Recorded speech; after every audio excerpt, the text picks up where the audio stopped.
Hello, it's JB's first confession. So, magna 9 years old na siya. So, mostly mga 9 or 10 years old, mag first confession na sila. So, nauna siya sa kanilang teacher, sa kanilang class, catechism. So, hindi ko alam kung anong pinagsasabi niya. So, at least, proud ang mother kasi naka first confession na ang anak. So, JB, pray ka muna kung ano dyan, pinagsasabi, kung ano yung pinama finance ni Father sa'yo na idasal mo. Binibrief muna ni teacher kung anong gagawin niya. Siguro tinanong ni teacher anong pang sinabi ni Father na i-pray mo. So, ayan, iniwan na siya at mag-check na naman si teacher sa ibang mga kaklase niya. So, last April 27 yung kanyang confession sa St. Kevin's Parish, Montreal, sa Quebec. Matagal pa bago yung confession, memorize na ni JB yung confession, i-confess niya at saka meron namang guide sila. So, pinamemorize sa kanila. And then, pag during the confession naman, meron silang papel So, hindi naman nila malilimutan yan.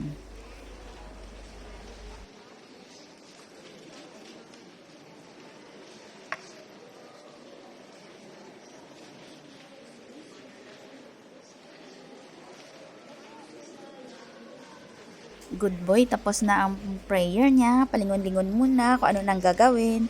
Kaso lang, busy si teacher. So, tingin-tingin siya sa kanyang mga katabi. Parang nagpi-prayer pa. Muna din siya. Hindi muna siya aalis din. Kasi wala pa si teacher.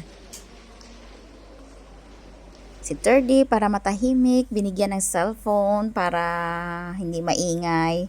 So, concentrate ang kuya. Meron sila, tapos binigyan sila ng mga ng certificate ng first confession. At saka syempre dapat may group pictorial at saka mga parents din picture kasi memories yan ng kanilang mga anak, 'di ba? So dapat may proof. At saka syempre ang certificate andyan na, and then ang kanilang pag Holy Eucharist, yung communion, nakatoga sila, parang parang pwedeng pang sakristan, bagay si JB sa pag mag-apply ng mag-serve as sakristan. 3D, ang bait, parang gusto niya din mag-communion pero next time, ilang years pa. 3D, ikaw na rin sa susunod. Last May 4 yung kanilang communion. Congrats JB, and be a good boy always. Keep your faith alive and stronger.